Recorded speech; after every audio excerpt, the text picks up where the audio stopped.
ಓಹ್ ಬಂದ್ರಾ. ಇವತ್ತಿನ ಮೊದಲನೇ ಸ್ಟೋರಿ ಬಂದು ನಮ್ಮ ಸಬ್ಸ್ಕ್ರೈಬರಲ್ಲಿ ಒಬ್ರು ವಿಶಾಲ್ ಅವ್ರ ಜೊತೆ ನಡೆದಂತಹ ಒಂದು ರಿಯಲ್ ಲೈಫ್ ಇನ್ಸಿಡೆಂಟ್. ಇಯರ್ 2022 23 ವರ್ಷ ವಯಸ್ಸಿರುವಂತಹ ವಿಶಾಲ್ ಹೈಯರ್ ಸ್ಟಡೀಸ್ಗೆ ಅಂತ ಪ್ಯಾರಿಸ್ಗೆ ಮೂವ್ ಆಗ್ತಾನೆ. ಪ್ಯಾರಿಸ್ ಸಿಟಿಲಿ ಒಂದು ದೊಡ್ಡ ಪ್ರಾಬ್ಲಮ್ ಅಂದ್ರೆ ಮನೆ ಬಾಡಿಗೆಗೆ ಸಿಗೋದು. ಅದನ್ನು ಕಮ್ಮಿ ಅಮೌಂಟ್ಗೆ ಮನೆ ಬಾಡಿಗೆಗೆ ಸಿಗ್ಬೇಕು ಅಂದ್ರೆ ಬಹಳ ಕಷ್ಟ, ಅದೃಷ್ಟ ಇರಬೇಕು. ವಿಶಾಲ್ಗೆ ಒಳ್ಳೆ ಅದೃಷ್ಟನೇ ಇರುತ್ತೆ. ಯಾಕಂದ್ರೆ ಇವನ್ ಯಾವ ಒಂದು ಕಾಲೇಜಲ್ಲಿ ಅಡ್ಮಿಷನ್ ತಗೊಂಡಿದ್ನೋ ಅದೇ ಒಂದು ಕಾಲೇಜ್ ಹತ್ರನೇ ಒಂದು ಅಪಾರ್ಟ್ಮೆಂಟ್ ಅಲ್ಲಿ ಇವನ್ಗೆ ತುಂಬಾ ಒಳ್ಳೆ ಮನೆ ಸಿಗುತ್ತೆ, ಅದನ್ನು ಕಮ್ಮಿ ಬಾಡಿಗೆಗೆ. ಬಿಲ್ಡಿಂಗ್ ನ ಓನರು ತುಂಬಾ ಒಳ್ಳೆ ಮನುಷ್ಯ. ವಿಶಾಲು ಹೈಯರ್ ಎಜುಕೇಶನ್ ಗೋಸ್ಕರ ತಂದೆ ತಾಯಿನ ಬಿಟ್ಟು ದೇಶ ಬಿಟ್ಟು ಓದ್ಕೊಳ್ಳೋದಕ್ಕೆ ಅಂತ ಬಂದಿದ್ದಾನೆ ಅಂತ ಗೊತ್ತಾಗಿ ಓನರ್ಗೆ ವಿಶಾಲ್ ಮೇಲೆ ಪ್ರೀತಿ ರೆಸ್ಪೆಕ್ಟ್ ಎರಡೂನು ಜಾಸ್ತಿ ಆಗುತ್ತೆ. ಹಾಗಾಗಿ ಮನೆ ಬಾಡಿಗೆನು ಕಮ್ಮಿ ಮಾಡಿರ್ತಾನೆ. ವಿಶಾಲ್ ಮಾರ್ನಿಂಗ್ ಟೈಮ್ ಅಲ್ಲಿ ಕಾಲೇಜ್ ಹೋಗಿ ದೆನ್ ಆಫ್ಟರ್ನೂನ್ ಟೈಮ್ ಅಲ್ಲಿ ಪಾರ್ಟ್ ಟೈಮ್ ಜಾಬ್ ಮಾಡ್ಕೊಂಡು ಅಲ್ಲಿಂದ ಬರ್ತಿದ್ದಂತಹ ದುಡ್ಡಲ್ಲೇ ಮನೆ ಬಾಡಿಗೆನ ಪೇ ಮಾಡಿ ಒಂದ್ ಸ್ವಲ್ಪ ಅಮೌಂಟ್ ನ ತನ್ನ ಖರ್ಚಿಗೆ ಇಟ್ಕೋತಿದ್ದ. ಸೊ ಈಗ ಎಲ್ಲಾ ಪರ್ಫೆಕ್ಟ್ ಆಗಿ ಅದೃಷ್ಟದ ದಿನಗಳನ್ನ ವಿಶಾಲ್ ಜೀವಿಸ್ತಾ ಇರ್ಬೇಕಾದ್ರೆ ವಿಶಾಲ್ ಜೀವನದಲ್ಲಿ ಅದೃಷ್ಟ ಅನ್ನೋದು ಹೋಗಿ ದುರಾದೃಷ್ಟ ಅನ್ನೋದು ಎಂಟರ್ ಆಗುತ್ತಾ. ನೋಡಿ, ವಿಶಾಲ್ ಸ್ಟೇ ಮಾಡ್ತಿದ್ದಂತಹ ಬಿಲ್ಡಿಂಗ್ ಏನಿತ್ತು ಅದು ಒಂಥರ ಸ್ಮಾಲ್ ಅಪಾರ್ಟ್ಮೆಂಟ್ ಅನ್ಕೊಳ್ಳಿ. ಒಂದು ಫ್ಲೋರ್ ಅಲ್ಲಿ 2 ಮನೆ ಇದ್ವು, ಹಾಗೆ 4 ಫ್ಲೋರ್ ಇದ್ವು. ಸೊ ಟಾಪ್ ಫ್ಲೋರ್ ಅಂದ್ರೆ 4th ಫ್ಲೋರ್ ಅಲ್ಲಿ ವಿಶಾಲ್ ನ ರೂಮ್ ಇದ್ದಿದ್ದು, ರೂಮ್ ನಂಬರ್ 4A ಅಂಡ್ ಅದರ opposite room number 4B. So ಏನಾಗುತ್ತೆ, ಒಂದು ದಿನ ವಿಶಾಲ್ ಮಿಡ್ ನೈಟ್ ಅಲ್ಲಿ ಎಕ್ಸಾಮ್ಸ್ಗೆ ಅಂತ ಓದ್ಕೊಳ್ತಾ ಇರ್ಬೇಕಾದ್ರೆ ಅವನಿಗೊಂದು ವಿಚಿತ್ರ ವಾಸನೆ ಬರುತ್ತಾ. ಲೈಕ್ ಏನೋ ಒಂಥರ ಮೆಟಾಲಿಕ್ ಫ್ಲೇವರ್ ಇರುತ್ತೆ, ಒಂಥರ ಕೆಟ್ಟ ವಾಸನೆ ಇರುತ್ತೆ, ಎಕ್ಸ್ಪ್ಲೇನ್ ಮಾಡ್ಲಿಕ್ಕೆ ಆಗಲ್ಲ ಅದು. ಸೊ ಇವನು ತನ್ನ ಪ್ಲೇಸ್ ಇಂದ ಎದ್ದು ಹುಡುಕ್ತಾನೆ, ಎಲ್ಲಿಂದ ಬರ್ತಿದೆ ಈ ದರಿದ್ರ ಸ್ಮೆಲ್ ಅಂತ. ಹುಡುಕ್ತಾನೆ ಮನೆಯೆಲ್ಲ ಹುಡುಕಿದ್ರು ಆ ಕೆಟ್ಟ ಸ್ಮೆಲ್ ಎಲ್ಲಿಂದ ಬರ್ತಿದೆ ಅಂತ ಅವನಿಗೆ ಗೊತ್ತೇ ಆಗಲ್ಲ. ಕೊನೆಗೆ ಆ ವಾಸನೆ ಎಲ್ಲಿಂದ ಬರ್ತಿದೆ ಅಂತ ಗೊತ್ತಾಗದೆ ಇದ್ದಾಗ ಹೋಗ್ಲಿ ಬಿಡು ಒಂದ್ ಸ್ವಲ್ಪ ಗಾಳಿ ಬರ್ಲಿ ಅಂತ ಇವನು ವಿಂಡೋಸ್ ಡೋರ್ಸ್ ಎಲ್ಲ ಓಪನ್ ಮಾಡಿ ಅದೇನ್ ಕೆಟ್ಟ ವಾಸನೆ ಬರ್ತಾ ಇತ್ತು ಅದನ್ನ ಇಗ್ನೋರ್ ಮಾಡ್ತಾನೆ. ಅವತ್ತೇನೋ ವಿಶಾಲ್ ಅದನ್ನ ಇಗ್ನೋರ್ ಮಾಡ್ಬಿಟ್ಟ, ಆದ್ರೆ next day and other next day and other next day ಆ ವಾಸನೆ ಕಂಟಿನ್ಯೂಸ್ಲಿ ಬರ್ತಾನೆ ಇರುತ್ತೆ. ಅಂಡ್ ಒಂದು ವಾರ ಆದ್ರೂ ಆ ಸ್ಮೆಲ್ ಬರ್ತಾನೆ ಇರುತ್ತೆ ಅಂಡ್ ಇನ್ನು ವರ್ಸ್ಟ್ ಆಗಿರುತ್ತೆ. ಇದ್ರ ಬಗ್ಗೆ ಓನರ್ಗೆ ಕಂಪ್ಲೇಂಟ್ ಮಾಡೋಣ ಅಂತಂದ್ರೆ ಓನರ್ ಬಿಲ್ಡಿಂಗ್ ಅಲ್ಲೇ ಇರಲ್ಲ, ಅವನೆಲ್ಲ ಊರ್ಗ್ ಹೋಗ್ಬಿಟ್ಟಿರ್ತಾನೆ. ಆ ಕೆಟ್ಟ ಸ್ಮೆಲ್ ನ ಘಾಟು ತುಂಬಾನೇ ಜಾಸ್ತಿ ಇರುತ್ತೆ, ಉಸಿರಾಡೋಕ್ ಆಗ್ತಿರಲ್ಲ. ಹಾಗಾಗಿ ವಿಶಾಲ್ ತನ್ನ ಮನೇಲೆ ಏನಾದ್ರೂ ಇರಬಹುದಾ, ಏನಾದ್ರೂ ಪ್ರಾಣಿ ಗೀಣಿ ಸತ್ತೋಗ್ ಬಿದ್ದಿದ್ಯಾ ಹೆಂಗೆ ಅಂತ ಹೇಳ್ಬಿಟ್ಟು ಎಲ್ಲ ಮನೆಯೆಲ್ಲ ಹುಡುಕ್ತಾನೆ. ಪ್ರತಿಯೊಂದು ಮೂಲೆ ಪ್ರತಿಯೊಂದು ಕಬೋರ್ಡ್ ಎಲ್ಲ ತೆಗೆದ್ಬಿಟ್ಟು ನೋಡ್ತಾನೆ, ಆದ್ರೆ ಎಲ್ಲೂ ಏನು ಕಸ ಪ್ರಾಣಿ ಗೀಣಿ ಸತ್ತಿ ಬಿದ್ದಿರೋದು ಏನು ಇರಲ್ಲ. ಆದ್ರೂ ಸ್ಟಿಲ್ ಅವನ ಮನೆಯಲ್ಲಿ ತುಂಬಾ ಕೆಟ್ಟ ವಾಸನೆ ಇರುತ್ತಾ. ಎಲ್ಲಿಂದ ಬರ್ತಿದೆ ಈ ವಾಸನೆ, ಮೇ ಬಿ ಆಪೋಸಿಟ್ ಮನೆಯಿಂದ ಏನಾದ್ರು ಬರ್ತಿದ್ಯಾ ಅಂತ ವಿಶಾಲ್ ತನ್ನ ಆಪೋಸಿಟ್ ಮನೆ 4Bಗೆ ಹೋಗಿ ಡೋರ್ ನಾಕ್ ಮಾಡ್ತಾನೆ. ತುಂಬಾ ಹೊತ್ತು ಬೆಲ್ ರಿಂಗ್ ಮಾಡ್ತಾನೆ, ಡೋರ್ ನಾಕ್ ಮಾಡ್ತಾನೆ, ಆದ್ರೆ ಯಾರು ಆಚೆ ಬರಲ್ಲ. ಯಾರು ಬಂದು ಡೋರ್ ಓಪನ್ ಮಾಡ್ತಿಲ್ಲ, ಮೇ ಬಿ ಮನೇಲಿ ಯಾರು ಇಲ್ವೇನೋ ಅನ್ಕೊಂಡು ವಿಶಾಲ್ 3rd ಫ್ಲೋರ್ಗೆ ಹೋಗ್ತಾನೆ. 3rd ಫ್ಲೋರ್ ಅಲ್ಲಿ ಒಬ್ರು ಶ್ರದ್ಧಾ ಆಂಟಿ ಅಂತ ಇರ್ತಾರೆ. ಸೊ ಅವ್ರನ್ನ ಹೋಗಿ ವಿಶಾಲ್ ಕೇಳ್ತಾನೆ, ಆಂಟಿ ನಿಮ್ಗೆ ಏನಾದ್ರು ಯಾವ್ದಾದ್ರು ಕೆಟ್ಟ ಸ್ಮೆಲ್ ಏನಾದ್ರು ಬರ್ತಿದ್ಯಾ ಅಂತ. ಅವರು ಇಲ್ಲವಲ್ಲಪ್ಪ, ನಮ್ಮ ಮನೇಲಿ ಆತರ ಸ್ಮೆಲ್ ಹಂಗೇನು ಬರ್ತಿಲ್ವಲ್ಲ, ಯಾಕೆ ಏನಾಯ್ತು ಅಂತ ಕೇಳ್ತಾರ. ಇವನ್ ಅದಕ್ಕೆ ಇಲ್ಲ ಆಂಟಿ, ನನ್ನ ಮನೇಲಿ ಯಾಕೋ ತುಂಬಾ ಕೆಟ್ಟ ಸ್ಮೆಲ್ ಬರ್ತಿದೆ, ನಾನು ಮನೆಯೆಲ್ಲ ಹುಡುಕಾಡಿದೀನಿ ಆದ್ರೆ ಆ ಸ್ಮೆಲ್ ಎಲ್ಲಿಂದ ಬರ್ತಿದ್ಯೋ ಗೊತ್ತಾಗ್ತಿಲ್ಲ, ತುಂಬಾ ಅಂದ್ರೆ ತುಂಬಾ ವರ್ಸ್ಟ್ ಸ್ಮೆಲ್ ಇದೆ, ಉಸಿರಾಡಕ್ಕೂ ಆಗ್ತಾ ಇಲ್ಲ ಅಂತಾನೆ. ಅದಕ್ಕೆ ಲೇಡಿ ಇದ್ಕೊಂಡು, ಇಲ್ಲ ನೀನ್ ಬರೋದಕ್ಕಿಂತ ಮುಂಚೆ ಓನರ್ ಆ ಮನೆಗೆ ಪೇಂಟ್ ಮಾಡಿದ್ರು, ಸೊ ಮೇ ಬಿ ಹೊಸದಾಗಿ ಪೇಂಟ್ ಮಾಡಿರೋದ್ರಿಂದ ಅಂಡ್ ಆ ಪೇಂಟ್ ಇನ್ನು ಡ್ರೈ ಆಗಿಲ್ವೇನೋ, ಹಾಗಾಗಿ ನಿನ್ಗೆ ಪೇಂಟ್ ನ ಸ್ಮೆಲ್ ಬರ್ತಿರ್ಬೋದು ಅಂತ ಹೇಳ್ತಾರ. ಅದಕ್ಕೆ ವಿಶಾಲ್ ಹಾ ಮೇ ಬಿ ಹಿಂಗೂನು ಇರ್ಬೋದಲ್ಲ ಅನ್ಕೊಂಡು ಬಂದ್ಬಿಡ್ತಾನೆ ವಾಪಸ್ಸು. ಸೊ ಅವನು 3rd ಫ್ಲೋರ್ ಇಂದ 4th ಫ್ಲೋರ್ ನ ಮೆಟ್ಲು ಹತ್ಕೊಂಡು ಬರ್ತಾ ಇರ್ಬೇಕಾದ್ರೆ ಹಾಗೆ 4B ನ ಮನೆ ಕಡೆಗೆ ನೋಡ್ತಾನೆ ಅಂಡ್ ಮನೆ ಒಳಗಡೆ ಒಂದು ಲೈಟ್ ಆನ್ ಅಂಡ್ ಆಫ್ ಆಗುತ್ತೆ. ಅವನು ಕೆಳಗಡೆ ಹೋಗಿಂತ ಮುಂಚೆ 4B ನ ಡೋರು ತುಂಬಾ ಸತಿ ನಾಕ್ ಮಾಡ್ದ, ಆದ್ರೆ ಯಾರು ಬಂದು ಡೋರ್ ನ ಓಪನ್ ಮಾಡಿರ್ಲಿಲ್ಲ. ಸೊ ಮನೇಲಿ ಇದ್ದೂನು ಡೋರ್ ಓಪನ್ ಮಾಡಿಲ್ವಲ್ಲ ಇವರು ಅನ್ಕೊಂಡು ವಿಶಾಲ್ ಏನು ಹೇಳಕ್ ಹೋಗಲ್ಲ, ಸೈಲೆಂಟ್ ಆಗಿ ಅವ್ನ ರೂಮ್ಗೆ ಅವ್ನು ಹೋಗ್ಬಿಡ್ತಾನೆ. ಅದೇ ದಿನ ಮಧ್ಯರಾತ್ರಿ ವಿಶಾಲ್ ತನ್ನ ಬೆಡ್ರೂಮ್ ಅಲ್ಲಿ ಮಲಗಿರ್ಬೇಕಾದ್ರೆ ಆ ಒಂದು ವಾಸನೆ ಮತ್ತೆ ಬರುತ್ತೆ ಅಂಡ್ ಈ ಸತಿ ಇನ್ನೂ ವರ್ಸ್ಟ್ ಇರುತ್ತೆ, ಉಸಿರಾಡಕ್ಕೂ ಆಗ್ತಾ ಇರಲ್ಲ. ಈ ದರಿದ್ರ ವಾಸನೆ ಮತ್ತೆ ಸ್ಟಾರ್ಟ್ ಆಯ್ತಲ್ಲ ಗುರು ಅಂತ ವಿಶಾಲ್ ತನ್ನ ನಿದ್ದೆಯಿಂದ ಎದ್ದು ಈ ವಾಸನೆ ಎಲ್ಲಿಂದ ಬರ್ತಿದೆ ಅಂತ ಮನೆಯೆಲ್ಲ ಹುಡುಕ್ತಾನೆ. ಆ 3rd ಫ್ಲೋರ್ ಆಂಟಿ ಹೇಳ್ದಂಗೆ ವಾಲ್ಗೆ ಹೊಡೆದಿರುವಂತಹ ಪೇಂಟ್ ಇಂದ ಏನಾದ್ರು ಸ್ಮೆಲ್ ಬರ್ತಿದ್ಯಾ ಅಂತ ಗೋಡೆ ಹತ್ರ ಎಲ್ಲ ಹೋಗಿ ಮೂಸ್ ನೋಡ್ತಾನೆ. ಆದ್ರೆ ಇಲ್ಲ, ಆ ಗೋಡೆಗೆ ಹೊಡೆದಿರುವಂತಹ ಪೇಂಟ್ ಇಂದ ಯಾವುದೇ ತರ ಸ್ಮೆಲ್ ಬರ್ತಿಲ್ಲ. ಮತ್ತೆ ಎಲ್ಲಿಂದ ಬರ್ತಿದೆ ಈ ದರಿದ್ರ ಸ್ಮೆಲ್ ಅಂತ ಹಾಗೆ ಹಂಗೆ ವಾಸನೆ ಸ್ಮೆಲ್ ಮಾಡ್ಕೊಂಡು ಹೋಗ್ತಾನೆ. ನೋಡಿದ್ರೆ ಆ ಒಂದು ವಾಸನೆ ಆಚೆಗಡೆಯಿಂದ ಬರ್ತಾ ಇರುತ್ತೆ. ಆ 4B ನ ಮನೆ ಡೋರ್ ಹತ್ರ ಹೋಗಿ ವಿಶಾಲ್ ನಿಂತ್ಕೊಂಡಾಗ ಆ ಒಂದು ವಾಸನೆ 4B ಮನೆ ಒಳಗಡೆಯಿಂದ ಬರ್ತಾ ಇರುತ್ತೆ. ಅಗೇನ್ ತುಂಬಾ ಸತಿ ಅವನು ಡೋರ್ ನಾಕ್ ಮಾಡ್ತಾನೆ, ಬೆಲ್ ಮಾಡ್ತಾನೆ, ಆದ್ರೆ ಯಾರು ಬಂದು ಡೋರ್ ಓಪನ್ ಮಾಡಲ್ಲ. ನನಗ್ ಗೊತ್ತು ಒಳಗಡೆ ಯಾರೋ ಇದೀರಾ, ಪ್ಲೀಸ್ ಬಾಗ್ಲಿ ತೆಗೀರಿ ಅಂತ ಜೋರಾಗಿ ತಟ್ತಾನೆ ಕೂಡ, ಆದ್ರೂ ನೋ ರೆಸ್ಪಾನ್ಸ್. ಸೊ ನಿಜವಾಗ್ಲೂ ಮನೆ ಒಳಗಡೆ ಯಾರು ಇಲ್ವಾ ಅಂತ ಚೆಕ್ ಮಾಡ್ಲಿಕ್ಕೆ ವಿಶಾಲ್ ಆ ಡೋರ್ ಹತ್ರ ಕಿವಿ ಇಟ್ಟು ಕೇಳಿಸ್ಕೊತಾನೆ. ಆಗ ಅವನ್ಗೆ ಹೆಲ್ಪ್ ಮೀ ಅಂತ ಒಂದು ಸಣ್ಣ ಧ್ವನಿ ಕೇಳಿಸುತ್ತೆ. ವಿಶಾಲ್ ಭಯ ಬಿದ್ದು ಇಮಿಡಿಯೇಟ್ಲಿ ಪೊಲೀಸ್ ಅವರು ಕಾಲ್ ಮಾಡ್ತಾನೆ. ಅಂಡ್ ಪೊಲೀಸ್ ಅವರು ತಕ್ಷಣಕ್ಕೆ ಸ್ಪಾಟ್ ಬರ್ತಾರೆ ಕೂಡ. ಓನರ್ ಹತ್ರ ಎಕ್ಸ್ಟ್ರಾ ಕೀ ಕೇಳಿ ಡೋರ್ ಓಪನ್ ಮಾಡೋಣ ಅಂದ್ರೆ ಓನರ್ ಊರಲ್ಲೇ ಇಲ್ಲ. ಸೊ ಬೇರೆ ಆಪ್ಷನ್ ಇಲ್ಲದೆ ಪೊಲೀಸ್ ಅವರು ಆ ಲಾಕ್ ನ ಮುರಿದು ಡೋರ್ ಓಪನ್ ಮಾಡ್ತಾರೆ. ಅಂಡ್ ಒಳಗಡೆ ಹೋಗಿ ನೋಡಿದಾಗ ಒಳಗಡೆ ಕತೆನೆ ಬೇರೆ ಇರುತ್ತೆ. ಫ್ಲೋರ್ ಮೇಲೆ ಎಲ್ಲ ರಕ್ತ ರಕ್ತ ಚೆಲ್ಲಿರುತ್ತೆ. ಕಿಚನ್ ನ ಸಿಂಕ್ ಹತ್ರ ಹೋಗಿ ನೋಡಿದ್ರೆ ಸಿಂಕ್ ಅಲ್ಲೆಲ್ಲ ಫುಲ್ ಬ್ಲಡ್ ಇರುತ್ತೆ. ಅಂಡ್ ಮನೆಯಲ್ಲಂತೂ ತುಂಬಾ ಕೆಟ್ಟ ಸ್ಮೆಲ್. ಇನ್ನೊಂದು ವಿಚಿತ್ರ ಅಂಡ್ ಸ್ಟ್ರೇಂಜ್ ಥಿಂಗ್ ಏನು ಅಂತಂದ್ರೆ ಹಾಲ್ ಅಲ್ಲಿ ಇರುವಂತಹ ಒಂದು ಗೋಡೆ ಒಳಗಡೆಯಿಂದ ಸಣ್ಣಗೆ ಬ್ಲಡ್ ಸೋರ್ತಾ ಇರುತ್ತೆ. ಅದನ್ನ ನೋಡಿದಂತಹ ಆಫೀಸರ್ಸ್ಗೆ ಡೌಟ್ ಬರುತ್ತೆ, ಸಮಥಿಂಗ್ ಈಸ್ ರಾಂಗ್. ಸೊ ಅವ್ರು ಏನ್ ಮಾಡ್ತಾರೆ, ಅಲ್ಲೇ ಬಿದ್ದಿರುವಂತಹ ಒಂದು ಮೆಟಲ್ ರಾಡ್ ಇಂದ ಗೋಡೆಗೆ ಹೊಡೆದಾಗ ಆಗ ಸಿಮೆಂಟ್ ಕಿತ್ ಹೋಗಿ ಗೋಡೆ ಒಳಗಡೆಯಿಂದ ವಿಶಾಲ್ ಅಷ್ಟೇ ವಯಸ್ಸಿರುವಂತಹ ಒಬ್ಬ ಹುಡುಗನ್ನ ಅರ್ಧ ಮುಖ ಕಾಣಿಸುತ್ತೆ. ಯಾರೋ ಅವನ್ನ ಸಾಯಿಸಿ ಅವ್ನ ದೇಹ ಸಿಗ್ಬಾರ್ದು ಅಂತ ಗೋಡೆ ಒಳಗಡೆನೆ ಅವನ್ನ ಸಮಾಧಿ ಮಾಡ್ಬಿಟ್ಟಿರ್ತಾರೆ. ಇಷ್ಟೂ ದಿನ ವಿಶಾಲ್ ಅದೇನು ಸ್ಮೆಲ್ ತುಂಬಾ ಕೆಟ್ಟ ಸ್ಮೆಲ್ ಅಂತ ಕಂಪ್ಲೇಂಟ್ ಮಾಡ್ತಾ ಇದ್ನೋ ಅದು ಆಕ್ಚುಲಿ ಗೋಡೆ ಒಳಗಡೆ ಸಮಾಧಿ ಆಗಿರುವಂತಹ ಆ ಡೆಡ್ ಬಾಡಿ ಇರುತ್ತೆ. ಅಂಡ್ ಈ ವಿಷಯ ಗೊತ್ತಿಲ್ಲದೆ ಆ ಮನೆಯಲ್ಲಿ ವಿಶಾಲ್ ಒಬ್ನೇ ಇರ್ತಾ ಇದ್ದ. ಇನ್ಫ್ಯಾಕ್ಟ್ ಆ ಫ್ಲೋರ್ ಅಲ್ಲೇ ಅವನು ಒಬ್ನೇ ಇರ್ತಾ ಇದ್ದ. ಈಗ ಇದನ್ನ ನೆನ್ಸ್ಕೊಳ್ತಾ ಇದ್ರೇನೆ ವಿಶಾಲ್ಗೆ ಮೈ ನಡುಗ್ತಾ ಇರುತ್ತೆ. ನೆಕ್ಸ್ಟ್ ಪೊಲೀಸ್ ಅವರು ಆ ಕೊಲೆನ ಯಾರು ಮಾಡಿದ್ರು ಅಂತ ಇನ್ವೆಸ್ಟಿಗೇಷನ್ ಮಾಡಿದಾಗ ಗೊತ್ತಾಗುತ್ತೆ ಆ ಕೊಲೆ ಮಾಡಿದ್ದು ಬೇರೆ ಯಾರು ಅಲ್ಲ, ಆ ಬಿಲ್ಡಿಂಗ್ ನ ಓನರ್. ಈಗ ಇದೆಲ್ಲ ವಿಷಯ ಗೊತ್ತಾದ್ಮೇಲೆ ವಿಶಾಲ್ಗೆ ಜೀವ ಬಾಯಿಗೆ ಬರುತ್ತೆ. ಅಡ್ವಾನ್ಸ್ ಬೇಡ ಏನೋ ಬೇಡ ಗುರು, ಆದಷ್ಟು ಬೇಗ ಈ ಮನೆ ಖಾಲಿ ಮಾಡಿ ಹೋದ್ರೆ ಸಾಕು ಅಂತ ಕಾಯ್ತಾ ಇರ್ತಾನೆ. ಆದ್ರೆ ನಾನ್ ಮೊದ್ಲೇ ಹೇಳ್ದಂಗೆ ಪ್ಯಾರಿಸ್ ಸಿಟಿಲಿ ಮನೆ ಬಾಡಿಗೆಗೆ ಸಿಗ್ಬೇಕು ಅಂದ್ರೆ ಬಹಳ ಕಷ್ಟ. ಅಂಡ್ ಈಗ ಸಡನ್ ಆಗಿ ಮನೆ ಅಂತೂ ಸಿಗಲ್ಲ, ಒಂದ್ ಸ್ವಲ್ಪ ವೇಟ್ ಮಾಡ್ಲೇಬೇಕಾಗುತ್ತಾ. ಸೊ ವಿಶಾಲ್ ಹತ್ರ ಬೇರೆ ಯಾವುದೇ ಆಪ್ಷನ್ ಇಲ್ಲದೆ ಅವನು ಅದೇ ಮನೆಯಲ್ಲಿ ಒಂದ್ ಸ್ವಲ್ಪ ದಿನಗಳ ಕಾಲ ಉಳ್ಕೋತಾನೆ. ಅಂಡ್ ಈಗ ಅಸಲಿ ಕತೆ ಸ್ಟಾರ್ಟ್ ಆಗುತ್ತೆ.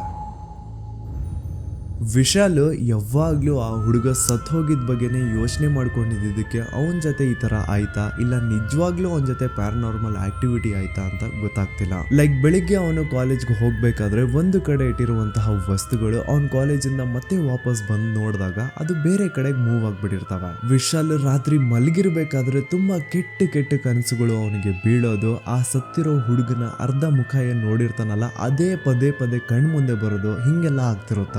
ಮೇ ಬಿ ತಾನು ಆ ಹುಡುಗ ಸತ್ತಿರೋದು ಆ ಒಂದು ಇನ್ಸಿಡೆಂಟ್ ನ ತುಂಬಾ ಮನ್ಸಿಗೆ ಹಚ್ಕೊಂಡಿರೋದ್ರಿಂದ ಇವನ್ ಜೊತೆ ಹಿಂಗೆಲ್ಲ ಆಗ್ತಿದೆ ಅನ್ಕೊಳ್ತಾನೆ. ಆದ್ರೆ ಮುಂದೆ ಅವನ ಜೊತೆ ನಡೆಯೋದು ಇನ್ನೂ ಭಯಂಕರ ಇದೆ.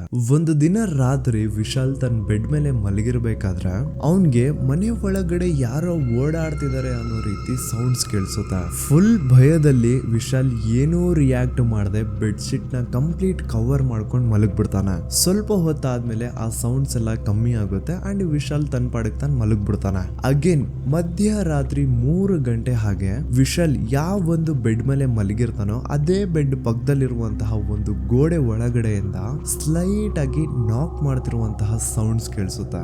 ಗಾಬರಿಯಿಂದ ಎದ್ದು ವಿಶಾಲ್ ರೂಮ್ ಲೈಟ್ಸ್ ನೆಲ್ಲ ಆನ್ ಮಾಡ್ತಾನೆ ಅಂಡ್ ಯಾವ ಒಂದು ಗೋಡೆಯಿಂದ ಆ ನಾಕ್ ಸೌಂಡ್ ಬರ್ತಾ ಇರುತ್ತೋ ಆ ಗೋಡೆ ಕಡೆ ನೋಡಿದಾಗ ಅಲ್ಲಿ ಬ್ಲಡ್ ಮಾರ್ಕ್ಸ್ ಇರುತ್ತೆ. ಅದ್ರದ್ದು ವಿಶಾಲ್ ಫೋಟೋನು ಸಹ ತಗೊಂಡಿದ್ದ ಅಂಡ್ ಹಿಯರ್ ಇಟ್ ಈಸ್. ರಾತ್ರಿ ಆ ಗೋಡೆ ಮೇಲೆ ಬ್ಲಡ್ ಮಾರ್ಕ್ ಹೆಂಗ್ ಬಂತು ಅಂತ ನೋ ಕ್ಲೂ. ಸೊ ಇಡೀ ರಾತ್ರಿ ಭಯಕ್ಕೆ ವಿಶಾಲ್ ಮಲ್ಗೋದೇ ಇಲ್ಲ ಅಂಡ್ ಅವನ ಅದೃಷ್ಟ ನೋಡಿ ನೆಕ್ಸ್ಟ್ ದಿನ ಬೆಳಿಗ್ಗೆ ಅವನ್ಗೆ ಇನ್ನೊಂದು ಮನೆ ಸಿಗುತ್ತೆ. ಸೊ ಮೊದ್ಲು ಈ ಮನೆನ ಖಾಲಿ ಮಾಡ್ಬಿಟ್ಟು ಆ ಮನೆಗೆ ಶಿಫ್ಟ್ ಆಗ್ತಾನೆ ಅಂಡ್ ಆ ಹೊಸ ಮನೆಗೆ ಶಿಫ್ಟ್ ಆದ್ಮೇಲೆ ವಿಶಾಲ್ ಜೊತೆ ಯಾವುದೇ ಪ್ಯಾರಾನಾರ್ಮಲ್ ಆಕ್ಟಿವಿಟೀಸ್ ನಡೆಯಲ್ಲ.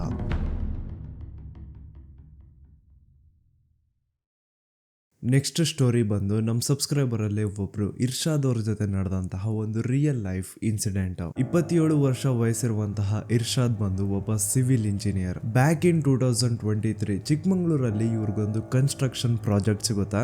ಸೊ ಇವರು ಬೆಂಗಳೂರು ಬಿಟ್ಟು ಚಿಕ್ಕಮಂಗ್ಳೂರಲ್ಲ ತಮ್ಮ ಕನ್ಸ್ಟ್ರಕ್ಷನ್ ವರ್ಕ್ ನ ಸೈಟ್ ಏನಿತ್ತು ಅಲ್ಲಿಂದ 1 ಕಿಲೋಮೀಟರ್ ದೂರದಲ್ಲಿರುವಂತಹ ಒಂದು ಅಪಾರ್ಟ್ಮೆಂಟ್ ಅಲ್ಲಿ ಒಂದು ಮನೆ ಬಾಡಿಗೆಗೆ ತಗೊಂಡಿರ್ತಾರೆ. ಆ ಮನೆಯಲ್ಲಿ ಇರ್ಷಾದ್ ಒಂದೇ ಅಲ್ಲ, ಇರ್ಷಾದ್ ಜೊತೆ ಇನ್ನು 4 ಜನ ಇರ್ತಾ ಇದ್ರು. ಎಲ್ರು ತುಂಬಾ ಒಳ್ಳೆ ಫ್ರೆಂಡ್ಸ್. ಇರ್ಷಾದ್ ಅವರು ಅಪಾರ್ಟ್ಮೆಂಟ್ ಇದ್ದಿದ್ದಂತಹ ಆ ಲೊಕ್ಯಾಲಿಟಿಯಲ್ಲಿ ಆ ಒಂದು ಅಪಾರ್ಟ್ಮೆಂಟ್ ಬಿಟ್ರೆ ಅಕ್ಕಪಕ್ಕ ಬೇರೆ ಯಾವುದೇ ಬಿಲ್ಡಿಂಗ್ ಆಗ್ಲಿ ಮನೆ ಆಗ್ಲಿ ಏನೂ ಇಲ್ಲ. ಅಂಡ್ ಅಪಾರ್ಟ್ಮೆಂಟ್ ಏನಿತ್ತು ಅದ್ರ ಹಿಂದೆ ತುಂಬಾ ದೊಡ್ಡ ಕಾಡ್ ಇರುತ್ತೆ. ಅಂಡ್ ಆ ಕಾಡಿನ ಬಗ್ಗೆ ಒಂದು ದಂತಕಥೆ ಇದೆ. ಅದೇನಂತಂದ್ರೆ ತುಂಬಾ ವರ್ಷಗಳ ಹಿಂದೆ ಅಂದ್ರೆ ರಾಜರ ಕಾಲದಲ್ಲಿ ಆ ಒಂದು ಕಾಡಲ್ಲಿ ಒಬ್ಳು ಪಿಶಾಚಿ ಇದ್ಲಂತ. ಅವಳ ಕೆಟ್ಟ ಆತ್ಮನ ಆಗಿನ ಸಿದ್ಧಿ ಪುರುಷರು ಅದು ಇದು ಪೂಜೆ ಮಾಡಿ ಬಂಧಿಸಿರ್ತಾರ.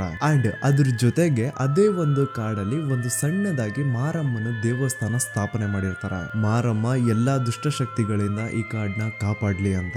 ಸೊ ಈ ಮ್ಯಾಟರ್ಗೆ ತುಂಬಾ ವರ್ಷಗಳಾಗೋಗ್ಬಿಟ್ಟಿರುತ್ತೆ. ಅಂಡ್ ಆ ಕಾಡು ಮಧ್ಯದಲ್ಲಿ ದೇವಸ್ಥಾನ ಇದ್ದಿದ್ರಿಂದ ಅಲ್ಲಿ ಜನ ಹೋಗದೆ ಪೂಜೆ ಮಾಡೋಕಾಗದೆ ಆ ಒಂದು ಚಿಕ್ಕ ದೇವಸ್ಥಾನ ಕಾಡು ಒಳಗಡೆ ಮುಚ್ಚ ಹೋಗ್ಬಿಡುತ್ತ. ಇದ್ರಿಂದ ಆ ಸ್ವಾಮೀಜಿಯವರು ಅದೇನ್ ಪೂಜೆಗಳೆಲ್ಲ ಮಾಡಿ ಆ ಪಿಶಾಚಿಯ ಆತ್ಮನ ಬಂಧಿಸಿದ್ರು ಆ ಬಂಧನದ ಪವರ್ ಕಮ್ಮಿಯಾಗಿ ಆ ಪಿಶಾಚಿಯ ಆತ್ಮ ಫ್ರೀ ಆಗ್ಬಿಟ್ಟಿರುತ್ತೆ. ಹಾಗಾಗಿ ಈಗ್ಲೂ ಸಹ ಆ ಕಾಡಲ್ಲಿ ಸುಮ್ನೆ ಹಂಗೆ ಓದೋರ್ ಜೊತೆನೂ ಏನೋ ಒಂದು ಕೆಟ್ಟ ಅನಾಹುತ ಆಗ್ತಾ ಇರುತ್ತೆ. ಸೊ ಹೀಗಾಗಿ ಅಪ್ಪಿ ತಪ್ಪಿನೂ ಕಾಡು ಒಳಗಡೆ ಯಾರು ಹೋಗ್ಬಾರ್ದು ಅಂತ ಲೋಕ್ಲೈಟ್ಸ್ ಒಂದು ವಾರ್ನಿಂಗ್ ಕೊಡ್ತಿರ್ತಾರ. ಈ ವಿಷಯ ಇರ್ಷಾದ್ ಅಂಡ್ ಅವ್ನ ಫ್ರೆಂಡ್ಸ್ಗೂ ಸಹ ಗೊತ್ತಿರುತ್ತೆ. ಅಂಡ್ ಅವ್ರಿಗೆ ಯಾವ್ದೇ ಇಂಟ್ರೆಸ್ಟ್ ಇರಲ್ಲ ಆ ಕಾಡು ಒಳಗಡೆ ಹೋಗ್ಲಿಕ್ಕೆ. ಆದ್ರೆ ಒಂದು ದಿನ ವೀಕ್ ಆಫ್ ಇದ್ದು ಎಲ್ರು ಮನೇಲೆ ಇರ್ತಾರೆ ಅಂಡ್ ತಮ್ಮ ಪರ್ಸನಲ್ ಕೆಲ್ಸಗಳನ್ನ ಮಾಡ್ಕೋತಾ ಇರ್ತಾರೆ. ಇರ್ಷಾದ್ ತನ್ನ ಬಟ್ಟೆಗಳನ್ನೆಲ್ಲ ವಾಶ್ ಮಾಡಿ ಅವುಗಳನ್ನ ಒಣಗಿಸುವ ಅಂತ ಟೆರೆಸ್ ಮೇಲೆ ಹೋಗ್ತಾನೆ. ಟೆರೆಸ್ ಮೇಲೆ ಬಟ್ಟೆ ಒಣಗಾಕಿದಾದ್ಮೇಲೆ ಇರ್ಷಾದ್ ಹಾಗೆ ಕಾಡಿನ ಕಡೆಗೆ ನೋಡ್ತಾನೆ. ಅಷ್ಟು ದೊಡ್ಡ ಹಚ್ಚ ಹಸಿರಿರುವಂತಹ ಕಾಡನ್ನ ನೋಡ್ತಾ ಇದ್ರೆ ನೋಡ್ತಾನೆ ಇರ್ಬೇಕನ್ಸ್ತಿರುತ್ತ. ಹೆಂಗೋ ಇವತ್ತು ವೀಕ್ ಆಫ್ ಇದೆ, ಮಾಡಕ್ಕೇನು ಕೆಲ್ಸ ಇಲ್ಲ. ಸೊ ಯಾಕೆ ಇವತ್ತಿನ ನೈಟ್ ಕಾಡು ಒಳಗಡೆ ಒಂದು ವಾಕ್ ಹೋಗ್ಬಾರ್ದು. ಕೆಳಗಡೆ ರೂಮ್ಗೆ ಹೋಗಿ ತನ್ನ ಫ್ರೆಂಡ್ಸ್ಗೆಲ್ಲ ಹೇಳ್ತಾನೆ, ಇವತ್ತು ಹೆಂಗೋ ವೀಕ್ ಆಫ್ ಇದೆ, ಮಾಡೋಕೇನು ಕೆಲ್ಸ ಇಲ್ಲ. ಸೊ ಕಾಡು ಒಳಗಡೆ ನೈಟ್ ಒಂದು ವಾಕ್ ಹೋಗುವ, ತುಂಬಾ ಥ್ರಿಲ್ಲಿಂಗ್ ಆಗಿ ತುಂಬಾ ಅಡ್ವೆಂಚರ್ ಆಗಿರುತ್ತೆ. ಆ 5 ಜನ ಫ್ರೆಂಡ್ಸ್ ನ ಗ್ರೂಪ್ ನನ್ನ ಸಬ್ಸ್ಕ್ರೈಬರ್ಸ್ ಆಗಿರೋದ್ರಿಂದ ಇವ್ರಿಗೆ ಇಂಥ ವಿಷಯಗಳಲ್ಲಿ ತುಂಬಾ ಜಾಸ್ತಿ ಇಂಟ್ರೆಸ್ಟ್ ಇರುತ್ತೆ. ಆದ್ರೂ ಒಂದು ಕಡೆ ಒಂದ್ ಸಣ್ಣ ಭಯ, ಬಟ್ ಅಡ್ವೆಂಚರ್ ಆಗಿರುತ್ತಲ್ಲ, ಥ್ರಿಲ್ ಫೀಲ್ ಮಾಡಬಹುದಲ್ಲ ಅಂತ ಆ 5 ಜನರಲ್ಲಿ 4 ಜನ ರಾತ್ರಿ ಆ ಕಾಡಲ್ಲಿ ವಾಕ್ ಹೋಗ್ಲಿಕ್ಕೆ ಒಪ್ಕೊಳ್ತಾರ. ಒಬ್ಬ ಮಾತ್ರ ಬರಲ್ಲ, ನೀವು ಹೋಗ್ ಬನ್ನಿ, ನನಗ್ ತುಂಬಾ ಲೆಗ್ಸ್ ಪೇನ್ ಇದಾವೆ, ಸೊ ನಾನು ಮನೇಲೆ ರೆಸ್ಟ್ ಮಾಡ್ತೀನಿ ಅಂತ ಹೋಗಲ್ಲ. ಮಿಕ್ಕಿರೋ 4 ಜನ ಮಾತ್ರ ರಾತ್ರಿ ಕಾಡಲ್ಲಿ ವಾಕ್ ಹೋಗುವ ಅಂತ ಫಿಕ್ಸ್ ಆಗ್ತಾರೆ. ಅಂಡ್ ಇನ್ನೇನು ಕತ್ಲಾಗೋದಕ್ಕೆ ಕಾಯ್ತಾ ಇರ್ತಾರ. ಕತ್ಲಾಗುತ್ತೆ, ಇವರೆಲ್ಲ ಟಾರ್ಚ್ ಎಲ್ಲ ರೆಡಿ ಮಾಡ್ಕೊಂಡು ಕಾಡು ಒಳಗಡೆ ಹೋಗ್ತಾರೆ. ಅಂಡ್ ಫಸ್ಟ್ ಟೈಮ್ ಇವರು ಕಾಡು ಒಳಗಡೆ ಹೋದಾಗ ಇವ್ರ ಜೊತೆ ಅಂತ ಅನ್ಯೂಶುವಲ್ ಥಿಂಗ್ಸ್ ಎಲ್ಲ ಏನು ಆಗಲ್ಲ. ಆರಾಮ ಕಾಡು ಒಳಗಡೆ ಹೋಗ್ತಾರೆ, ಒಂದ್ ಸ್ವಲ್ಪ ದೂರ ವಾಕ್ ಮಾಡ್ತಾರೆ, ಸುಸ್ತಾಗುತ್ತೆ, ದೆನ್ ರೂಮ್ ಕಡೆಗೆ ವಾಪಸ್ ಬಂದ್ಬಿಡ್ತಾರ. ಇವ್ರು ಅನ್ಕೊಂಡಂಗೆ ಇವ್ರ ಎಕ್ಸ್ಪೆಕ್ಟೇಷನ್ ಇಟ್ಟಂಗೆ ಏನು ಅಡ್ವೆಂಚರ್ ಆಗ್ಲಿ ಥ್ರಿಲ್ ಫೀಲ್ ಆಗ್ಲಿ ಇವ್ರಿಗೆ ಸಿಕ್ಕಿಲ್ಲ. So next day again plan ಮಾಡ್ಕೊಂಡು ಇವ್ರು ಅದೇ ಕಾಡು ಒಳಗಡೆ ಹೋಗ್ತಾರೆ. ಅಂಡ್ ಈ ಸತಿ ಇನ್ನೂ ಅಷ್ಟು ದೂರ ಹೋಗ್ತಾರೆ. ಅಂಡ್ ದೂರ ಹೋದಾಗ ಈಗ ಇವ್ರ ಜೊತೆ ಸಮಥಿಂಗ್ ಏನೋ ನಡೆಯುತ್ತಾ. ಆ ಒಂದು ಕತ್ಲೆಯಲ್ಲಿ ಫೋನ್ ಟಾರ್ಚ್ ನ ಆನ್ ಮಾಡ್ಕೊಂಡು ಎಲ್ರು ಒಬ್ರಿಂದ ಒಬ್ರು ಲೈನ್ ಆಗಿ ನಡ್ಕೊಂಡು ಹೋಗ್ತಾ ಇರ್ಬೇಕಾದ್ರೆ ಅವ್ರಿಗೆ ಒಂದು ವಿಚಿತ್ರ ಸೌಂಡ್ ಕೇಳಿಸುತ್ತೆ. ಅದು ಮನುಷ್ಯರ್ದುನು ಇರ್ಲಿಲ್ಲ, ಪ್ರಾಣಿದೂನು ಇರ್ಲಿಲ್ಲ, ಒಂಥರ ಬೇರೆನೆ ಇರುತ್ತೆ ಅದು. ಆ ಸೌಂಡ್ ನ ಕೇಳಿಸ್ಕೊಂಡಿದ್ದಂತಹ 4 ಜನ ಏನದು ಸೌಂಡ್ ಅಂತ ಒಬ್ರಿಗೊಬ್ರು ಮಾತಾಡ್ತಾ ಇರ್ಬೇಕಾದ್ರೆ ಅಗೇನ್ ಆ ಒಂದು ಸ್ಟ್ರೇಂಜ್ ಸೌಂಡ್ ತುಂಬಾ ಜೋರಾಗಿ ಕೇಳಿಸುತ್ತೆ. ಭಯದಲ್ಲಿ ಆ ಕತ್ಲೆಯಲ್ಲಿ ಎದ್ವೋ ಬಿದ್ವೋ ಅಂತ ಆ 4 ಜನ ರೂಮ್ ಕಡೆಗೆ ಓಡ್ತಾರ. ಅಂಡ್ ಓಡಿ ಅಪಾರ್ಟ್ಮೆಂಟ್ ಹತ್ರ ಬಂದು ನೋಡಿದಾಗ 4 ಜನರಲ್ಲಿ 3 ಜನ ಮಾತ್ರ ಬಂದಿರೋದು. ಒಬ್ಬ ಮಿಸ್ಸಿಂಗ್ ಇದ್ದಾನೆ. ಅಂಡ್ ಮಿಸ್ಸಿಂಗ್ ಇರೋನ್ ಹೆಸರು ಬಂದು ಸಂಜಯ್ ಅಂತ.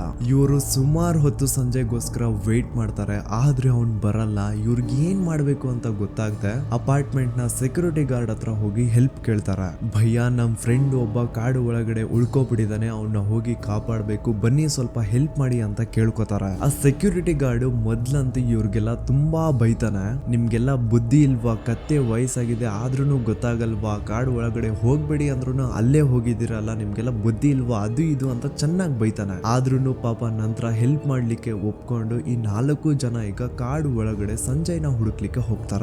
ಇವ್ರು ಯಾವ ದಾರಿಲಿ ಕಾಡು ಒಳಗಡೆ ಹೋಗಿದ್ರು ಅದೇ ದಾರಿಲಿ ಒಂದ್ ಸ್ವಲ್ಪ ದೂರ ಹೋಗಿ ನೋಡಿದಾಗ ಅಲ್ಲಿ ಸಂಜಯ್ ಪ್ರಜ್ಞೆ ತಪ್ಪಿ ಹೋಗಿ ಬಿದ್ದು ಹೋಗಿರ್ತಾನೆ. ಅವನ್ನ ಎತ್ಕೊಂಡು ಹಂಗೋ ಹಿಂಗೋ ಈ 5 ಜನ ಈಗ ಅಪಾರ್ಟ್ಮೆಂಟ್ ಕಡೆಗೆ ವಾಪಸ್ ಬರ್ತಾರ. ಇರ್ಷಾದ್ ಹೇಳಿದ್ರು ಈ ಒಂದು ಇನ್ಸಿಡೆಂಟ್ ಆದ ನಂತರ ಸಂಜಯ್ನ ಬಿಹೇವಿಯರ್ ಅಲ್ಲಿ ತುಂಬಾ ಡಿಫ್ರೆನ್ಸ್ ಬಂತಂತ. ಲೈಕ್ ಅವ್ನ್ ಯಾರ ಹತ್ರನೂ ಜಾಸ್ತಿ ಮಾತಾಡ್ತಾ ಇರಲ್ಲ, ಕೆಲ್ಸಕ್ಕೂ ಹೋಗ್ತಾ ಇರಲ್ಲ, 2-3 ದಿನ ರಜೆ ಹಾಕ್ಬಿಟ್ಟಿರ್ತಾನೆ. ಅವ್ನ್ ಬಿಹೇವಿಯರ್ ನೋಡಿದ್ರೆ ತುಂಬಾ ವಿಚಿತ್ರ ಅನ್ಸುತ್ತೆ. ಯಾಕಂದ್ರೆ ಈ ಇನ್ಸಿಡೆಂಟ್ ಆಗೋಕ್ಕಿಂತ ಮುಂಚೆ ಸಂಜಯ್ ಸಖತ್ ಜಾಲಿ ಮನುಷ್ಯ ಅಂಡ್ ಕೆಲ್ಸದ ಕಡೆ ಅಷ್ಟೇ ಫೋಕಸ್ ಕೂಡ. ಅವನು ಒಂದು ದಿನಾನೂ ರಜೆ ಹಾಕಿರಲ್ಲ. ಅಂತವನೀಗ ಯಾರ ಹತ್ರನೂ ಜಾಸ್ತಿ ಮಾತಾಡ್ತಾ ಇರಲ್ಲ, ಕಂಪ್ಲೀಟ್ ಮೌನಿ ಆಗ್ಬಿಟ್ಟಿರ್ತಾನೆ ಅಂಡ್ ಕೆಲ್ಸಕ್ಕೂ ಹೋಗ್ತಾ ಇರಲ್ಲ, ರೂಮ್ ಅಲ್ಲೇ ಇರ್ತಾನೆ. ಆ ಇನ್ಸಿಡೆಂಟ್ ಆಗಿ 4 ದಿನ ಆಗಿರುತ್ತೆ. ಇರ್ಷಾದ್ ಅಂಡ್ ಅವ್ನ ಫ್ರೆಂಡ್ಸ್ ಕೆಲ್ಸಕ್ಕೆ ಹೋಗ್ತಾರೆ. ಅವತ್ತಿನ ದಿನ ಕೂಡ ಸಂಜಯ್ ಕೆಲ್ಸಕ್ಕೆ ಹೋಗಲ್ಲ, ರೂಮ್ ಅಲ್ಲೇ ಇರ್ತಾನೆ. ಏನೋ ಬಿಡು ಅವ್ನ್ಗೆ ಹುಷಾರಿಲ್ವೇನೋ ಅಂತ ಇವರು ಜಾಸ್ತಿ ಫೋರ್ಸ್ ಮಾಡಕ್ ಹೋಗಲ್ಲ, ಅವನ್ನ ಬಿಟ್ಟು ಕೆಲ್ಸಕ್ಕೆ ಹೋಗ್ತಾರ. ಈವ್ನಿಂಗ್ ಟೈಮು ಕೆಲ್ಸ ಎಲ್ಲ ಮುಗಿಸಿ ವಾಪಸ್ ಮನೆಗ್ ಬಂದು ನೋಡಿದಾಗ ಸಂಜಯ್ ಮನೇಲಿರಲ್ಲ. ಇವ್ನ್ ಎಲ್ಲಿ ಹೋಗ್ಬಿಟ್ಟ ಗುರು ಈಗ ಅಂತ ಎಲ್ರು ತುಂಬಾ ಹುಡುಕ್ತಾರೆ. ಸಿಗದೆ ಇದ್ದಾಗ ಇರ್ಷಾದ್ ಟೆರೆಸ್ ಮೇಲೆ ಹೋಗಿ ನೋಡ್ತಾನೆ. ಅಲ್ಲಿ ಟೆರೆಸ್ ಮೇಲೆ ಸಂಜಯ್ ಕಾಡ್ ಕಡೆಗೆ ನೋಡ್ಕೊಂಡು ಸ್ಟಿಫ್ ಆಗಿ ನಿಂತಿರ್ತಾನೆ. ಇರ್ಷಾದ್ ಎಷ್ಟೇ ಕರೆದ್ರು ಸಂಜಯ್ ತಿರುಗ್ ನೋಡ್ತಾ ಇರಲ್ಲ. ನಂತರ ಯೋನಿ ಅವನ ಹತ್ರ ಹೋಗಿ ಅವನ ಕೆಳಗಡೆ ಎಳ್ಕೊಂಡ್ ಬರ್ತಾನೆ. ರೂಮ್ ಹತ್ರ ಬರ್ತಾ ಇರ್ಬೇಕಾದ್ರೆ ಏನೋ ಸಂಜಯ್ ಕಂಪ್ಲೀಟ್ ನಾರ್ಮಲ್ ಇದ್ದ, ಆದ್ರೆ ರೂಮ್ ಒಳಗಡೆ ಎಂಟರ್ ಆಗಿದ ತಕ್ಷಣ ಅವ್ನು ತುಂಬಾ ವೈಲೆಂಟ್ ಆಗಿ ಬಿಹೇವ್ ಮಾಡ್ತಾನೆ. ಜೋರಾಗಿ ಕಿರ್ಚೋದು, ಹಿಡ್ಕೊಳ್ಳಿಕ್ಕೆ ಬರೋರ್ನೆಲ್ಲ ಸರಿಯಾಗಿ ಹೊಡಿಯೋದು, ಹಿಂಗೆಲ್ಲ ಮಾಡ್ತಾನೆ. ಇವ್ನ್ ಯಾಕೆ ಹಿಂಗ್ ಬಿಹೇವ್ ಮಾಡ್ತಿದ್ದಾನೆ ಅಂತ ಯಾರಿಗೂ ಗೊತ್ತಾಗ್ತಾ ಇಲ್ಲ. ಆಮೇಲೆ ಹಂಗೋ ಹಿಂಗೋ ಅವನ್ನ ಒಂದ್ ಚೇರ್ ಕಟ್ ಹಾಕ್ತಾರ. ತನ್ನನ್ನ ಚೇರ್ಗೆ ಕಟ್ ಹಾಕಿರೋದ್ರಿಂದ ಸಂಜಯ್ ತುಂಬಾ ಕೆಟ್ಟ ಭಾಷೆಯಲ್ಲಿ ಎಲ್ರು ಬೈತಾ ಇರ್ತಾನೆ. ಹಾಗೆ ಬೈತಾ ಅವನ್ ಬಾಯಲ್ಲಿ ಬೇರೆ ಭಾಷೆಗಳು ಬರ್ತಾ ಇರ್ತವೆ. ಆ ಭಾಷೆ, ಆ ಪದಗಳನ್ನ ಇಲ್ಲಿವರೆಗೂ ಅಲ್ಲಿರುವಂತಹ ಯಾರನ್ನೂ ಕೇಳಿರಲ್ಲ. ಈಗ ರೂಮ್ ಮೇಟ್ಸ್ಗೆಲ್ಲ ಏನ್ ಮಾಡ್ಬೇಕು ಅಂತ ಗೊತ್ತಾಗದೆ ಇರ್ಷಾದ್ ಸಂಜಯ್ನ ಫ್ಯಾಮಿಲಿ ಅವರು ಕಾಲ್ ಮಾಡ್ಬಿಟ್ಟು ಸಂಜಯ್ಗೆ ಹುಷಾರಿಲ್ಲ, ನಾಳೆ ಬೆಳಿಗ್ಗೆ ನೀವು ಆದಷ್ಟು ಬೇಗ ಇಲ್ಲಿಗೆ ಬಂದು ಅವನ್ನ ಕರ್ಕೊಂಡು ಹೋಗಿ ಅಂತ ಹೇಳ್ತಾನೆ. ಅವತ್ತಿನ ಇಡೀ ರಾತ್ರಿ ಸಂಜಯ್ ಯಾರೋ ಬೇರೆ ಪರ್ಸನ್ ಅನ್ನೋ ತರ ಕಿರಿಸ್ತಾ ಇರ್ತಾನೆ, ಬೈತಾ ಇರ್ತಾನೆ, ಚೀರಾಡ್ತಾ ಇರ್ತಾನೆ. ಅವತ್ತಿನ ರಾತ್ರಿ ಮಾತ್ರ ರೂಮ್ ಮೇಟ್ಸ್ಗೆಲ್ಲ ತುಂಬಾ ಭಯಂಕರ ರಾತ್ರಿ ಇರುತ್ತೆ. ಹಂಗೋ ಹಿಂಗೋ ಆ ರಾತ್ರಿ ಕಳೆಯುತ್ತೆ. ನೆಕ್ಸ್ಟ್ ದಿನ ಸಂಜಯ್ನ ಫ್ಯಾಮಿಲಿ ಮೆಂಬರ್ಸ್ ಬಂದು ಅವನ್ನ ಕರ್ಕೊಂಡು ಹೋಗ್ತಾರ.